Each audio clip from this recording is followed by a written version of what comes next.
حي على الفلاح.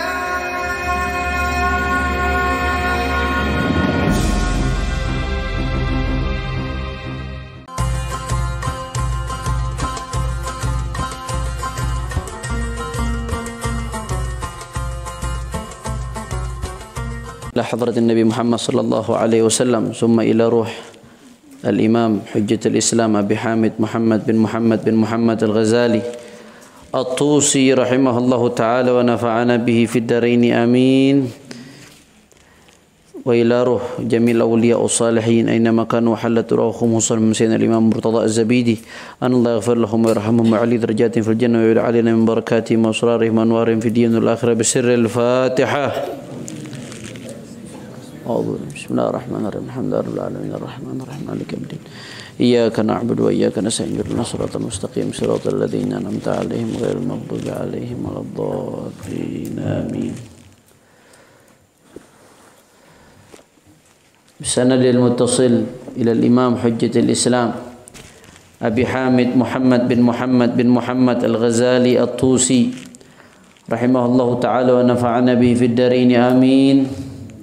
إلى أن قال ثم هو متميز بخاصية النسبة إلى الله تعالى عز وجل من بين سائر الأركان إذ قال الله تعالى فيما حكاه عنه نبيه صلى الله عليه وسلم كل حسنة بعشر أمثالها إلى 700 ضعف إلا الصيام فإنه لي وأنا أجزي به.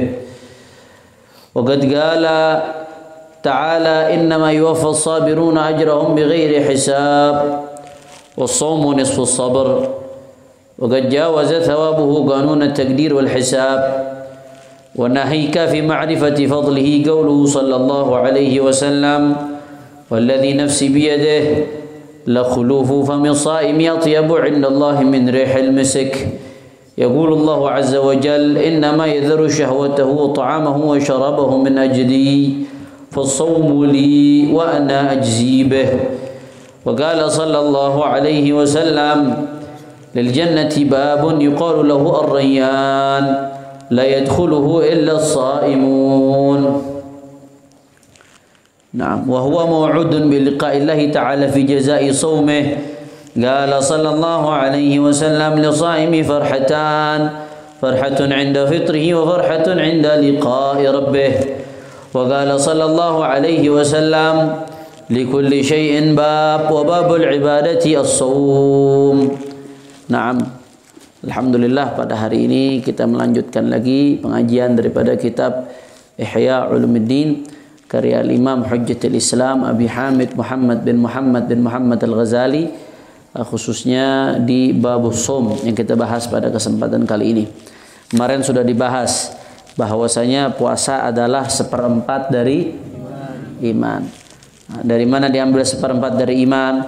Karena puasa itu adalah setengah dari kesabaran, sedangkan kesabaran adalah setengah dari iman. Berarti kesimpulannya puasa setengah dari iman. Naam. Itu sudah kita bahas panjang lebar bagaimana hikmahnya puasa, hikmahnya shaum di dalam mempertajam ihsan, muraqabah, seseorang menyadari bahwasanya dia selalu dalam pantauan Allah Subhanahu wa taala. Nah, kemudian di sini beliau menjelaskan lagi, biasanya Imam Al-Ghazali begitu. Selalu di awal bab Imam Al-Ghazali sebelum masuk ke pembahasan yang bersifatnya rinci tafasil, selalu beliau menyebutkan fadail, keutamaan bab yang terkait atau pembahasan bab terkait yang ada di Al-Qur'an dan kemudian di sunnah hadisnya Nabi Muhammad SAW, kemudian kalamnya para salafun saleh daripada sahabat dan tabi'in. Terus berikutnya baru Imam Al-Ghazali biasanya masuk kepada perincian. Di dalam kitab Ihya Ulumuddin urutannya biasanya seperti itu beliau. Bahkan biasanya kalau muallif di banyak kitab itu rata-rata khutbatul kitab cuma ada di awal kitab, pembukaan muqaddimah khutbah itu. Kalau Imam Al-Ghazali salah satu ciri khas beliau di Ihya Ulumuddin, hampir di setiap kitab, setiap awal kitab, kitabus salah, asraris salah, kitab asraris sub, kitab asraris zakah, kitab asraril hajj, kitab al-ilm yang di awal, kemudian nanti ada kitabul hisbah, macam-macam. Hampir di setiap awal kitab pasti Imam Al-Ghazali ciri khasnya menyebutkan khutbatul kitab. Pasti beliau nyebutin muqaddimah seakan-akan itu adalah awal kitab yang baru, padahal itu bagian dari kitabnya Ihya Ulumuddin. Sebelum kita masuk, perlu saya ingatkan kepada para santri, Ihya Ulumuddin ini terbagi menjadi 4 bagian. Berapa bagian? 4. Yang pertama Rub'ul Ibadat. Yang pertama Rub'ul Ibadat. 1/4 kitab. Kalau Ihya yang 4 jilid biasanya jilid pertama. Cetakan Darul Fikir itu biasanya 4 jilid Ihya'nya. 1/4 pertama bagian ibadat. Isinya adalah tentang ilm, kemudian aqaid, akidah, kemudian tentang sholat, zakat, som, dan haji. Itu adalah, dan kemudian itu adalah rub'ul ibadat. Kemudian yang kedua rub'ul muamalat. 1/4 kedua ngebahas tentang muamalat. Bagaimana hubungan manusia dengan manusia, bagaimana hubungan kita dengan tetangga, bagaimana hubungan kita dengan penguasa, bagaimana itu yang namanya al-hisbah, amar ma'ruf nahi munkar. Sepengetahuan al-faqir yang cetek ini ilmunya, yang tidak ada ilmu sepengetahuan al-faqir, ulama di antara ulama salah satu yang paling detail membahas tentang hukum hisbah amar ma'ruf nahi munkar adalah Al-Imam Al-Ghazali. Dalam kitabnya Ihya Ulumuddin. Ihya ini bukan cuma tasawuf. Ihya ini bukan cuma adab. Di dalam Ihya ini ada akidah. Di dalam Ihya ini juga ada fiqh. Bahkan ulama-ulama fiqh di kitab-kitab fikih Syafi'iyah ketika bicara tentang amar ma'ruf nahi munkar kebanyakan nukil dari Ihya Ulumuddin. Banyak yang nukil dari Ihya Ulumuddin. Karena setahu Al-Faqir tidak ada yang lebih detail bahas tentang amar ma'ruf nahi munkar secara perinci betul-betul seluas Al-Imam Al-Ghazali dalam kitabnya Ihya Ulumuddin. Masya Allah. Dan Al-Faqir dalam kitab Al-Faqir Ithaful Ahibbah bi Ahkamil Hisbah, yang mana aslinya kitab tersebut merupakan bahas takharruj Al-Faqir di Jami'atul Ahqaf. Paling banyak nukil dari Ihya Ulumuddin. Karena memang Imam Ghazali yang paling detail bahas tentang amar ma'ruf nahi munkar. Amar ma'ruf nahi munkar itu dibahas di Rub'ul Muamalat. 1/4 kitab Ihya Ulumuddin yang bahas tentang muamalat. Kemudian yang ketiga Rub'ul Muhlikat. Imam Al-Ghazali bahas apa aja sifat-sifat yang bisa bikin hancur seorang hamba. Al-kibir, orang sombong, dibahas panjang lebar sama Imam Ghazali. Bahkan kalau kita baca Rub'ul Muhlikat Imam Ghazali, dulu Al-Faqir ngaji Rub'ul Muhlikat Imam Ghazali itu dari Abuya, Syekhi Murabbi Ruhi Abuya Al-Habib Zain Ibn Hasan Baharun. Cukup banyak kita ngaji Rub'ul Muhlikat dulu sama beliau. Rub'ul Muhlikat itu bahas kibir, detail panjang lebar sampai tidak ada, seakan-akan tidak ada lintasan hati yang lewat di hati kita kecuali dibahas sama Imam Ghazali. Saking detailnya Imam Ghazali, kibir panjang lebar dibahas sama Imam Ghazali. Bagaimana gurur, orang itu bisa tertipu dengan ilmunya sampai lupa diri, tertipu dengan ibadahnya sampai lupa diri, tertipu dengan nasabnya sampai lupa diri. Dibahas panjang lebar sama Imam Al-Ghazali dalam Rub'ul Muhlikat. Itu yang keberapa tadi tuh? Ketiga. Yang keempat Rub'ul Munjiat, yang terakhir. 1/4 terakhir adalah Rub'ul Munjiat, yaitu membahas amal-amal yang bisa menyelamatkan orang di akhirat. Amal-amal yang bisa ngangkat derajat orang di sisi Allah Subhanahu. Mudah-mudahan Allah kasih kesempatan untuk ngatamin Ihya Ulumuddin insyaallah. Kapan kesempatan? Amin ya rabbal. Ihya Ulumuddin ini kitab azim para aulia, para ulama itu mereka menghatamkan kitab Ihya Ulumuddin. Al-Habib Abu Bakar bin Muhammad As-Sagaf Gresik Wali Kutub itu setiap tahun ngatamin kitab Ihya Ulumuddin sampai sekarang. Di tempat beliau, walaupun beliau udah wafat puluhan tahun lalu, tapi sampai sekarang tetap setiap tahun ada hataman kitab Ihya di Gresik. Al-Habib Ahmad bin Husain As-Sagaf dari zaman ayah beliau, bahkan dari zaman kakek beliau di Bangil, setiap tahun hatam kitab Ihya Ulumuddin. Orang-orang wali, orang-orang soleh itu rata-rata hatam kitab Ihya Ulumuddin. Mudah-mudahan kita semua bisa hatam dan bisa mengamalkan insyaallah. Di sini beliau melanjutkan ketika bicara tentang saum puasa, huwa mutamayyizun bi khasiyatin nisbah ila Allah taala min baini sairil arkan. Salah satu keistimewaan puasa, amal-amal lain tidak secara langsung dinisbatkan kepada Allah. Tapi puasa Allah nisbatkan langsung kepada Allah Subhanahu wa ta'ala. Makanya dikatakan dalam hadis qudsi fi ma hakahu anhu nabiyuhu sallallahu alaihi wasallam, hadis qudsi. Naam. Apa perbedaan hadis qudsi dengan Al-Qur'an, ayat Al-Qur'an? Ada yang sudah belajar mustalahul hadis? Atau yang belajar ulumul Qur'an? Ulumul Qur'an kelas berapa di sini? Kelas 5. Apa perbedaan hadis qudsi dengan Al-Qur'an? Sama-sama dari Allah. Sama-sama firman Allah. Sama-sama firman Allah. Tapi bedanya kalau hadis qudsi itu maknanya dari Allah tapi lafadznya dari Nabi Muhammad sallallahu alaihi wasallam. Maknanya dari Allah tapi lafadznya dari Nabi Muhammad. Kalau Al-Qur'an makna dan lafadznya datangnya dari wahyu dari Allah Subhanahu. Kalau Al-Qur'an udah pasti mutawatir. Tapi hadis qudsi belum tentu mutawatir. Hadis qudsi, orang yang dalam keadaan hadas boleh megang hadis qudsi. Nggak dilarang, walaupun kurang adab, kurang akhlak. Akhlaknya, adabnya kalau kita nuntut ilmu harus ada wudu, apalagi hadas besar. Lebih nggak adab lagi. Tapi nggak haram, nggak dosa. Orang dalam keadaan hadas boleh megang hadis qudsi walaupun itu firman Allah karena bukan Al-Qur'an. Tapi kalau orang dalam keadaan hadas megang Al-Qur'an boleh atau tidak? Nggak boleh. Bahkan kalau hadas besar jangankan megang Al-Quran, baca Quran aja tidak boleh. Hadis qudsi boleh. Itu salah satu perbedaannya di antara sekian banyak perbedaan. Nah, itu nanti disebutkan di kitab Mustalahul Hadis atau di kitab Ulumul Quran. Di Mustalahul Hadis ada, di Manhalul Latif ada disebutkan itu perbedaannya. Nah, Allah berfirman dalam hadis qudsinya, "Kullu hasanatin bi'ashri amsalha illa 700 dhifin." Kata Allah Subhanahu wa taala, setiap kebaikan itu dilipat gandakan 10 kali lipat sampai 700 kali lipat. Setiap kebaikan itu dilipat gandakan 10 kali lipat sampai 700 kali lipat. Kata Allah, illa siyam, kecuali saum, puasa. Puasa bagaimana? Fa innahu li, puasa itu untukku, dinisbatkan kepada Allah tadi. Ini keistimewaan puasa. Amal-amal lain Allah nggak bilang fa innahu li. Tapi puasa Allah mengatakan fa innahu li. Sesungguhnya puasa itu untukku. Wa ana ajzibeh, dan aku akan membalas puasa itu. Maksudnya apa, Beb?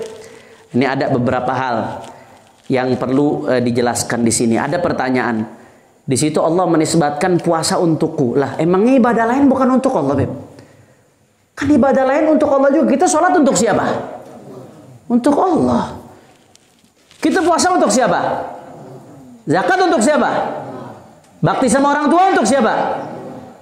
Kok cuma puasa doang yang Allah bilang fa innahu li, untukku. Seakan-akan yang lain bukan untukku.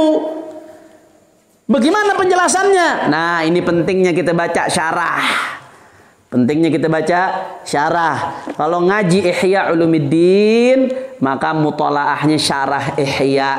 Syarah Ihya itu ditulis oleh Al-Imam Al-Hafidh Al-Muhaddits Al-Musnid Al-Allamah Murtadha Az-Zabidi. Ulama besar namanya Syekh Murtadha Az-Zabidi punya kitab judulnya Ithafus Sadah Al-Muttaqin bi Syarah Ihya Ulumuddin.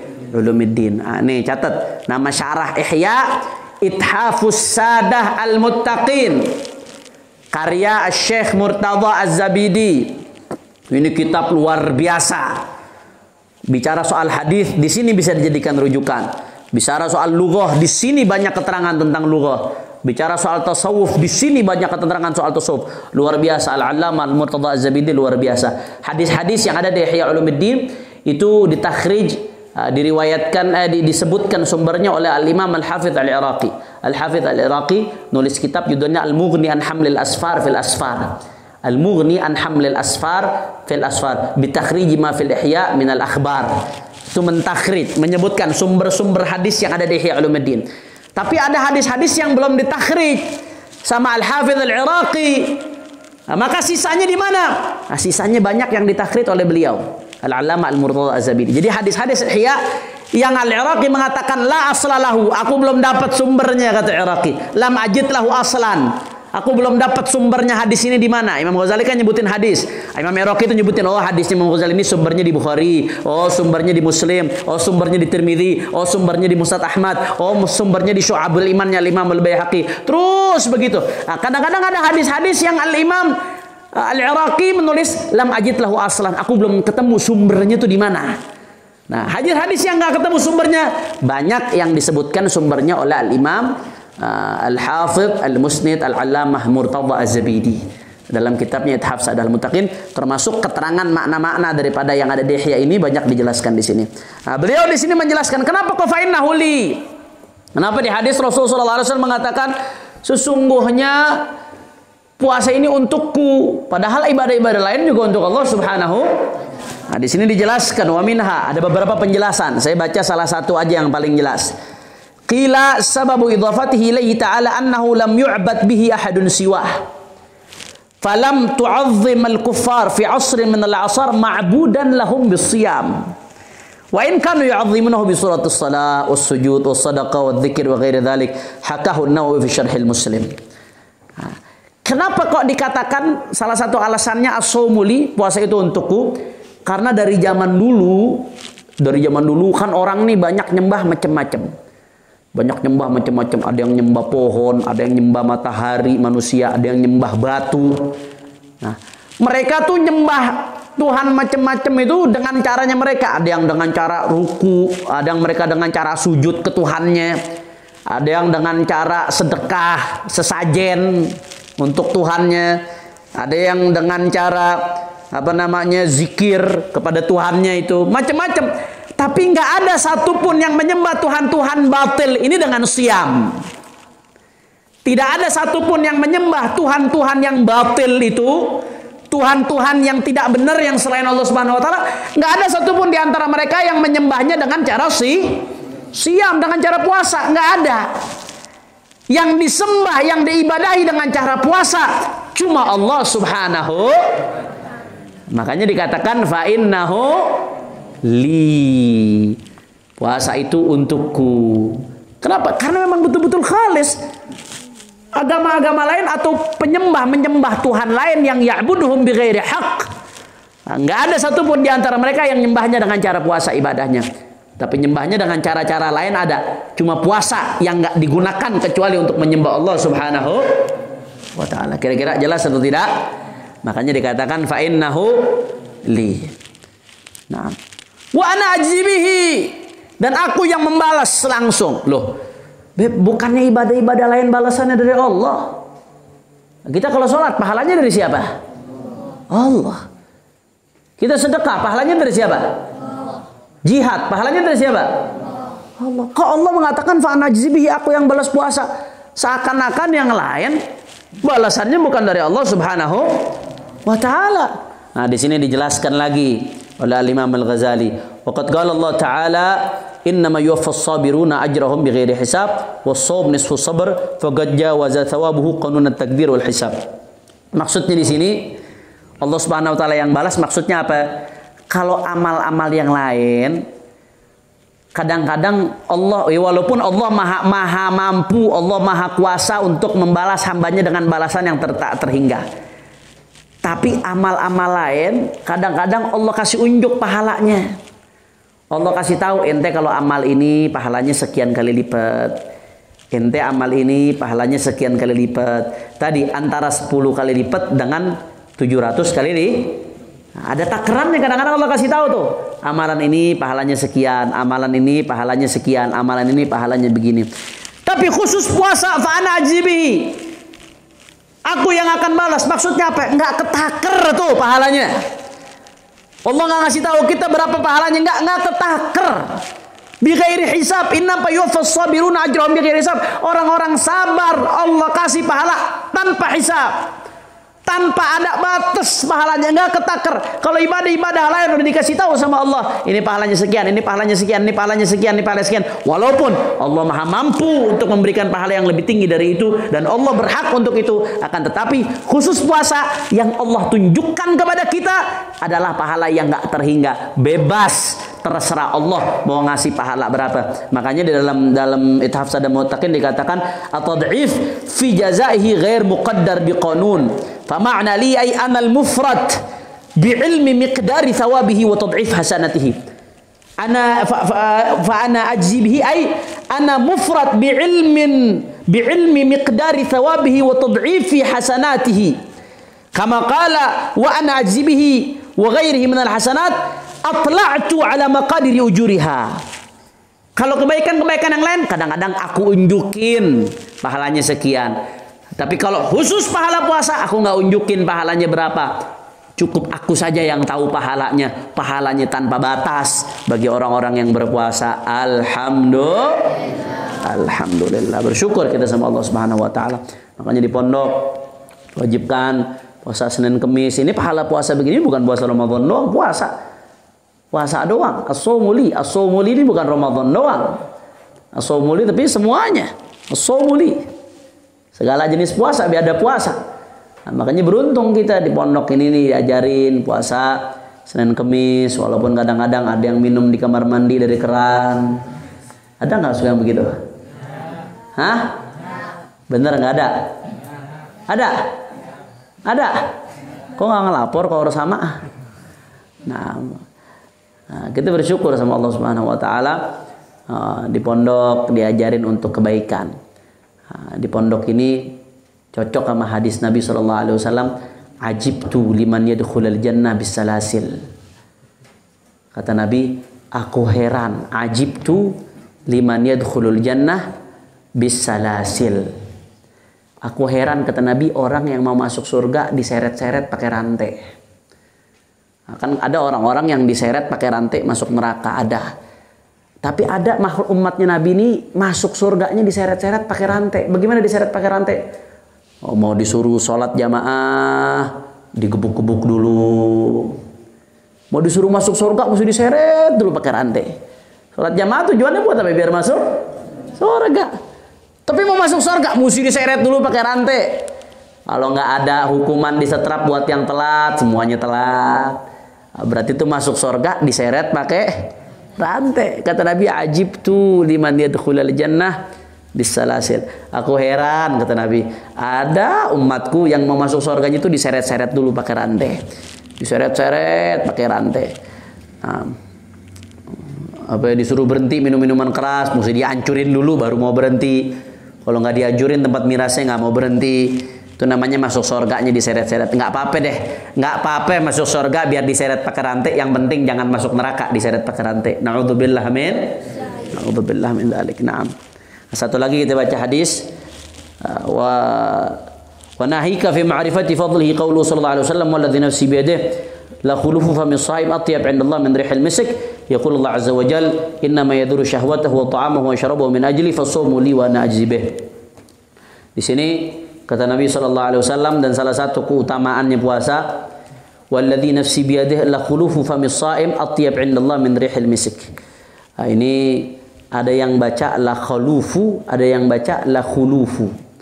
Tapi yang ashah menurut ahli lughah dan periwayatan yang disahihkan oleh Imam Nawawi adalah la khulufu pakai dhammah, la khulufu famis shaim atyab indallah min rihil misk. Kata Nabi, walladzi nafsi biyadihi, aku bersumpah demi zat yang jiwaku ada di genggamannya. Apa? La khulufu famis shaim, sungguh, lam li taukid, sungguh, khulufu famis shaim, bau mulut yang ada pada orang berpuasa atyab indallah, lebih harum bagi Allah Subhanahu wa taala min rihil misik, dari rihil misik, dari bau misik. Misik itu jenis wangian yang sangat harum. Nah, hadis ini khuluf, masalah khuluf. Apa sih khuluf? Khuluf itu adalah bau yang ditimbulkan karena orang nggak makan minum disebabkan karena puasa, itu disebut khuluf. Bukan yang disebabkan karena tidur. Bukan yang disebabkan karena kalau bangun tidur bau nggak mulutnya? Waduh, kadang-kadang orang pingsan nyium mulutnya sendiri. Bangun tidur bau mulutnya, itu nggak dinamakan khuluf famis shaim. Khuluf famis shaim di sini yang atyab indallah min rihil misik. Saya sering mendengar penjelasan dari Syekhuna Al-Allamah Sultanul Ilm Al-Habib Salim bin Abdullah bin Umar Syatiri. Beliau sering menjelaskan khuluf famis shaim di sini Bau yang benar-benar muncul karena sebab nggak makan. Karena puasa, nggak makan minum. Orang kalau lama nggak makan minum, mulutnya bau apa kagak? Bau biasanya. Seharian nggak makan minum tuh mulutnya agak bau, nggak enak. Nah, khulufa misaim ini, mulut apa namanya, bau mulut yang ada ini lebih baik daripada rihil misik. Nah, makanya kalau yang apa namanya, yang disebabkan karena tidur itu nggak masuk fadilah keutamaan ini. Misalkan puasa, habis sahur tidur, bangun-bangun udah zuhur, bangun mulutnya bau. Begitu mulutnya bau, temannya bilang mulut lu bau banget. Ini lah khulufu fami soim nih. Ente bukan gara-gara soim, gara-gara tidur. Lain. Kata Habib Salim, khulufu fami soim itu yang betul-betul bukan karena disebabkan karena tidur, tapi disebabkan karena puasanya dia, bukan karena yang lainnya. Naam. Atyab indallah min rihil misik, ini lebih baik di sisi Allah daripada rihil misik. Timbul tanda tanya, Bib, Allah ini kan laisa kamitslihi syai'un. Allah itu tidak bisa disamakan dengan makhluk. Yang demen bau wangi itu makhluk, Bib. Yang nggak suka bau busuk itu makhluk. Nah, sifat Allah itu nggak bisa disamakan dengan makhluk dari segi ini. Dikatakan Allah suka wangi ini, la. Laisa kamitslihi syai'. Allah nggak sama dengan apapun. Makanya di sini dijelaskan oleh Syekh Murtada Az-Zabidi, ikhtalafa fi ma'na kauni hadzal khuluf atyab min rihil misik ba'da al-ittifaq ala annahu subhanahu wa ta'ala munazzahun an istitabati ar-rawaih at-thayyibah wa istiqdar ar-rawaih al-karihah.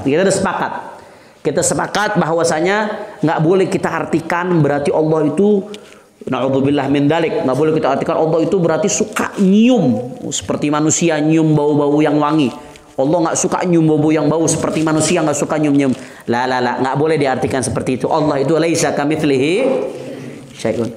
Terus maknanya di sini lebih harum bagi Allah ketimbang bau misik. Maknanya apa, Beb? Nah, ulama ini ada banyak menafsirkan makna hadis ini. Syekh Murtada Az-Zabidi menyebutkan ada 7, ada 6. Mohon maaf, ada 6 makna. Anda nggak mau nyebutin semua, kepanjangan. Kalau 6 maknanya Anda sebutin. Anda sebutin yang simple aja. Nah, salah satunya makna yang disebutkan oleh ulama bahwasanya maksudnya itu bau mulut lebih baik di sisi Allah ketimbang bau misik. Maksudnya orang yang mulutnya bau karena puasa itu dia dapat pahala yang mana pahalanya itu lebih afdal daripada misik. Pahalanya lebih afdal dari misik. Jadi bukan dia dapat bukan Allah itu lebih senang bau-bau yang misik. Bukan, nggak boleh. Allah itu beda dengan makhluk. Maksudnya hadis ini salah satu penafsiran ulama, bau mulut orang yang mulutnya bau karena puasa, disebabkan puasa, itu pahala yang dia dapat atyab min rihil misik. Pahala yang dia dapat itu lebih afdal daripada bau Fahim tom? Nah, itu maksudnya atyab indallah min rihil misik. Ada lagi yang menafsirkan ulama, maksudnya bukan demikian katanya. Maksudnya itu kan kita pakai wangi-wangian hukumnya sunnah atau tidak? Sunnah. Mau Jumatan pakai wangian sunnah, mau hadir majelis pakai wangi-wangian hukumnya sunnah. Sunnah dapat pahala nggak? Dapat pahala. Nah, sebagian ulama mengatakan maksudnya bau mulut shaim itu lebih afdal dari rihil misik. Pahala yang dia dapatkan karena bau mulutnya itu lebih gede dari pahala yang dia dapatkan karena pakai misik dalam majelis. Lebih gede yang dia dapatkan karena pakai misik ketika mau Jumatan misalkan. Lebih gede dari yang dia dapatkan ketika dia pakai misik, pakai wangian dalam momen-momen yang disunahkan untuk pakai wangian. Itu maksud yang kedua. Jadi tadi kalau yang pertama pahalanya itu lebih afdal daripada rihil misik. Kalau yang kedua enggak, pahalanya lebih afdal dari pakai misik. Faham dong? Nah, ada lagi penafsiran ulama yang ketiga apa? Qala sahibul mufhim. Kalau nggak salah mufhim ini Imam Al-Qurtubi, kalau tidak salah nanti dicek lagi.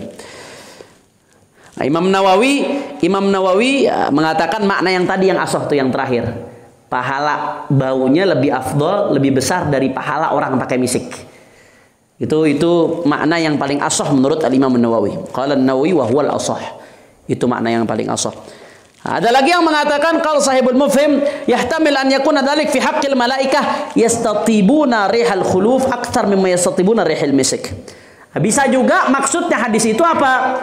Malaikat lebih senang bau mulutnya orang puasa daripada bau mie. Malaikat tuh senang wangi-wangian. Makanya kita pakai pasang bukhur. Tujuannya supaya malaikat rahmat datang. Malaikat itu senang sama wangi-wangian. Malaikat makhluk, nggak ada masalah. Nah, tapi kata Sahihul Mufhim, malaikat itu lebih senang bau mulutnya orang puasa walaupun bau asem.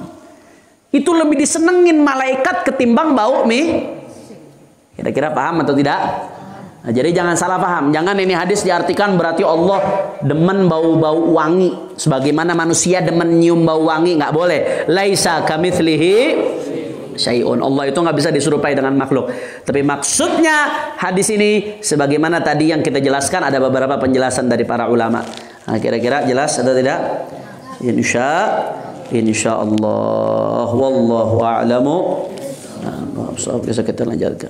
Ya Rabbana i'tarafna bi annana i'tarafna wa annana asrafna ala ladha fatub alaina tauba taghsil kulli hauba wastur lana wa amin ar-rawati waghfir li walidina rabbi wa mauludina wal ahli wal ikhwani وسائر الخلان وكل ذي محبة أو جيرة أو صحبة والمسلمين أجمع أمين ربي فاسمع فضلا وجودا منا لا باكتساب منا بالمصطفى الرسول نحظى بكل سول صلى وسلم ربي عليه أنت الحبي